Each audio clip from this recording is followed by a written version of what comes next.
Hi there, I'm Mistel Godlewski, an American girl who called the cornfields of Illinois home until over 10 years ago when I started navigating the chaos of life overseas.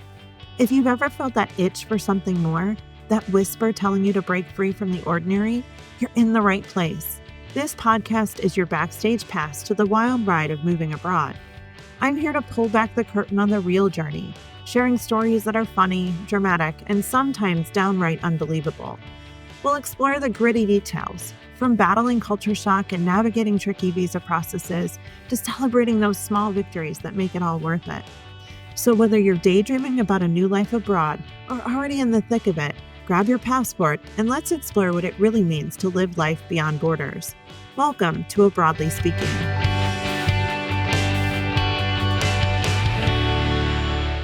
Hey there, friend. Welcome back to the A Broadly Speaking podcast. My name is Mistel. If you're new here, welcome. If you've been here before, welcome back. As always, I'm here to talk you through the real truth of living abroad. And please excuse my awful voice. I am currently battling a cold.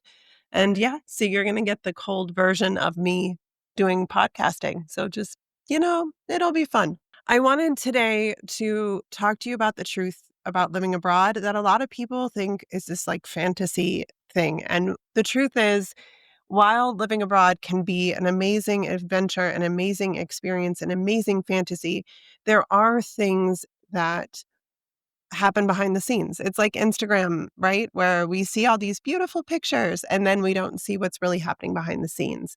So imagine this. You're in a government office that smells faintly of stale coffee and despair. There's a line of people in front of you, behind you, and probably in your nightmare later tonight. You've been waiting for 2 hours for a piece of paper you don't even fully understand, but you were told you need it to stay in the country. The clerk calls your number, you walk up, and they tell you you're in the wrong line. Oh, and it's raining. That was me in Vienna about 6 months after moving abroad into the new country.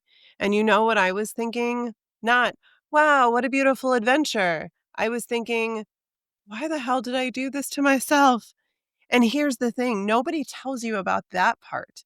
The crying in the grocery store, the paperwork, the loneliness, the sheer exhaustion of existing in a place where you know nobody and nothing comes naturally to you. Instead, you get Instagram reels of people twirling in cobblestone streets, sipping cappuccinos, and doing that little "who me" smile to the camera. Cute, sure. Totally staged? Abso-freaking-lutely. And very, very, very, very, very incomplete. I'm not here to kill your dream. Honestly, you guys, if you've been here before, you know I just want to give you the whole truth. And I want to make sure that you're ready to actually survive it when you're there. Because the truth no one will tell you about living abroad, it's not a glossy brochure. It's not always romantic, and it's not a permanent vacation, but it is worth it if you know already what you're walking into. So let's get into it. A lot of people think that moving abroad is like this permanent vacation. When you tell people you're going to move, the first thing they say is, "Oh my God, you're going to be on vacation all the time, all the views, all the wine, all the restaurants." Let me break your heart for a second. No, you will not. Living abroad is definitely not an extended holiday. It's real life in a new place. The bills still show up, the laundry still needs to get done, and sometimes your view of the Eiffel Tower is actually a view from your trash taking out route, okay? I know it sounds lovely and I know it's amazing, and don't get me wrong, I wouldn't change it for the world, but I am not on permanent vacation in Switzerland. I still go to the grocery store. Only now, I might not know the word for yeast, and you'll have to buy buttermilk thinking it's milk instead. Or you'll be looking for buttermilk and unable to find it because you don't know how to translate it. You'll still have bad days. They'll just be in another language. You still have to navigate bureaucracy, only this time the forms are in triplicate and require stamps that you didn't even know existed. And if you think a DMV line is bad in the US, wait till you have to change your driver's license in Switzerland. Here's the good news, though. When you drop the vacation fantasy, you start building something so much better, a real life. A Tuesday that feels normal, but also includes walking past a centuries-old building on your way to work. Or a Saturday morning where your errands include buying bread from the local bakery that knows your name and your face and your order by heart. The magic isn't in every day feeling like a postcard. It's in ordinary days feeling extraordinarily because they're yours. It's in being able to go ski in the Alps and swim in the Mediterranean and go hang out near the Adriatic Sea and not have to worry about vacation days running out before you get to see everything you want to see. It's being able to go, if you're living in Japan, and take a bullet train to a nearby city because you think it'll be cool to see it. It opens the world in a new way. And I know, having lived in the US for a very long time, I recognize that the US is massive, right? As a country, it's so huge and there's so many cool things to see. And I agree with that wholeheartedly. And in the grand scheme of things, the language is relatively the same. So you never walk into a place and not know what to say or what to ask for. Someone always speaks English, right? Where if you're abroad, that may not be the case. I'll never forget my husband and I went with our daughter when she was, oh gosh, less than 2, we were in Croatia for a visit. And we realized that from where we were in Croatia, we had driven down from Vienna. From where we were in Croatia, we could drive to Bosnia, Herzegovina in about 2.5 hours. And so we decided to go see Mostar, which, if you've ever been there, is absolutely beautiful. But let me tell you, English is not widely spoken in Mostar, near where oh my gosh, now I just lost it. But there's a pilgrimage site there where a lot of people speak English. But once you're outside of the main tourist area, which is generally what we try and do when we go on holiday, once you're well outside the main tourist area, English is just not widely spoken.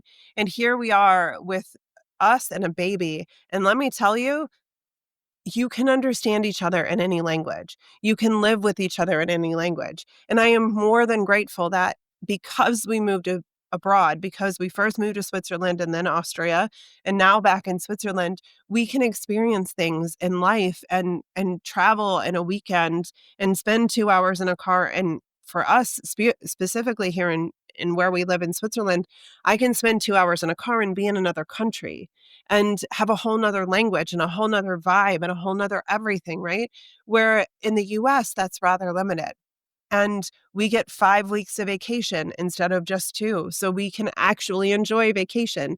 Here in Switzerland, it's actually written and codified into law that I'm required to take 2 consecutive weeks of vacation every year.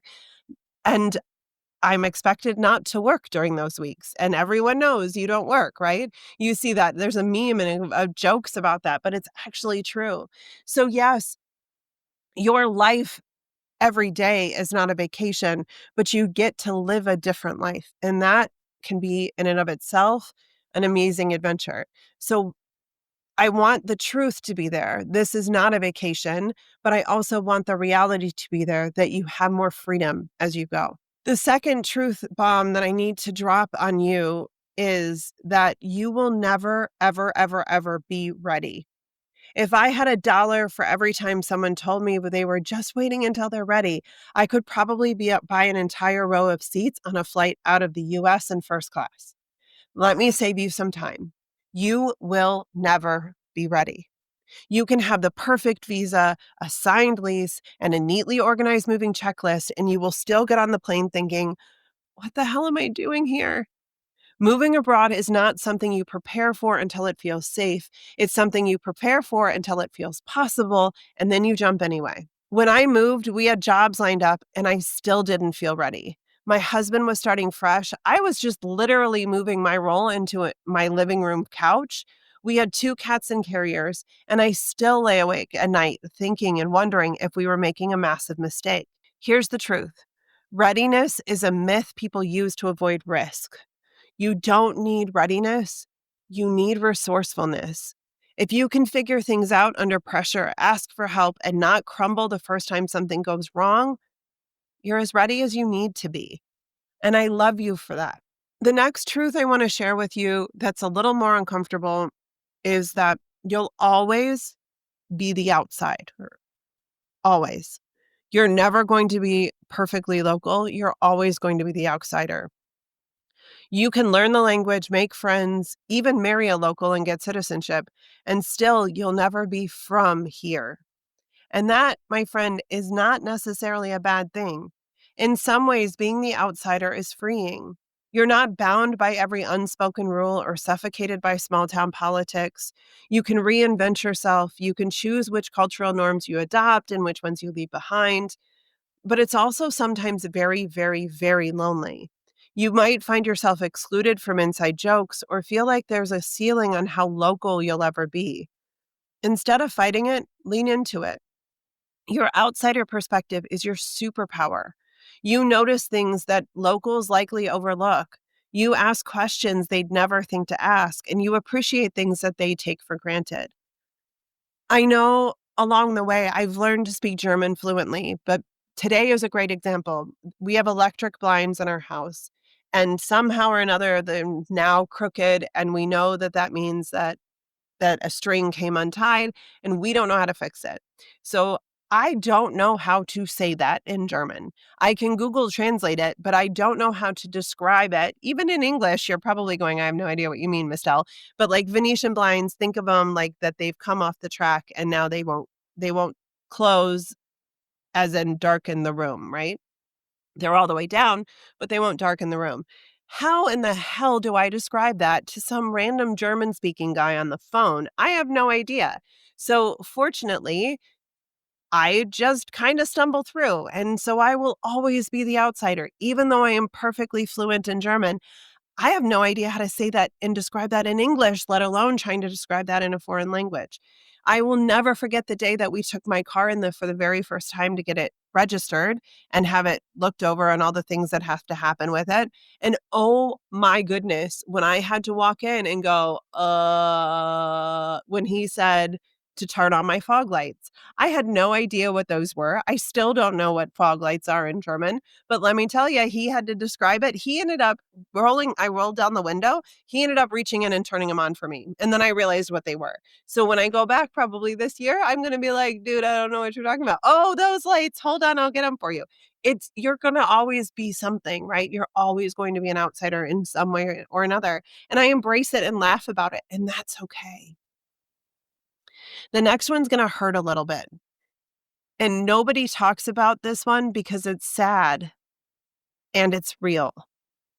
You're going to lose people as part of moving abroad. Some friends, in our case, most friends won't visit. Some will resent that you left. Some will quietly fade away because your lives no longer overlap. You're going to get likely some guilt from family or friends. They might question your choices. And you'll have moments where you feel like you're missing everything.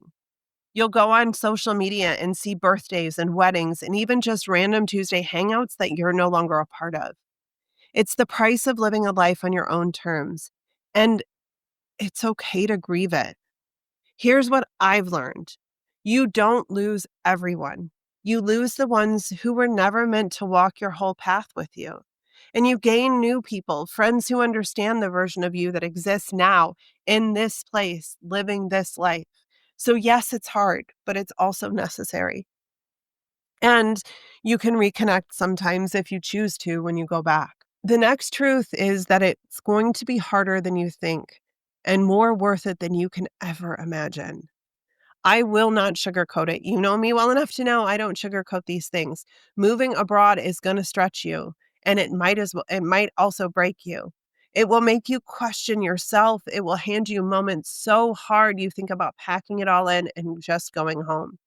But then there are moments that make your chest ache in the absolute best way.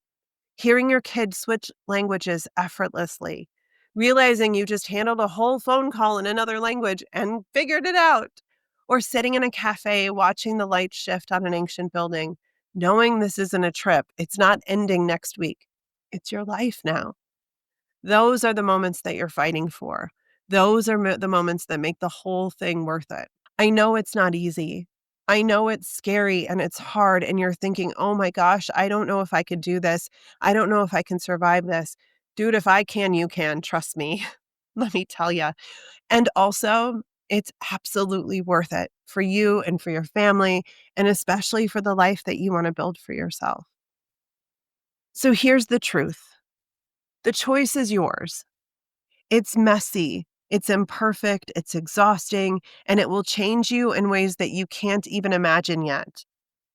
If you want to do this with your eyes wide open. Don't chase the vacation, chase your new life. And if you're ready to start, even without feeling ready, you just want to get your first steps in, I have a jumpstart challenge that I did, a 7-day challenge that until the 1st of September 2025. So if you're hearing this live, it's in 2 weeks. It'll be on sale for $9. Then the price will go up. It's a 7-day challenge. There's no Zoom calls. It's all already available for you. The recordings are there. You get to go through and hear exactly what you need to do to get started. And you start building your plan, and you start today, not someday in the future, but you start now. So if you want that, the link's in the show notes for you. Let me know on email or Instagram or wherever you reach out to me. I'm more than happy to chat with you about that Jumpstart challenge. People have said amazing things about it, that it's really got them the kick in the butt that they need, that they're ready to get started on their move, all those things. It's there for you. It's ready for you. And click the link in the show notes to grab it. All right, my friend, that's it on this one. I hope this helps to get you started on your ideas of what life will be like so that you're prepared, because my friend, you will never be ready, but you can be prepared. And I will see you on the next one.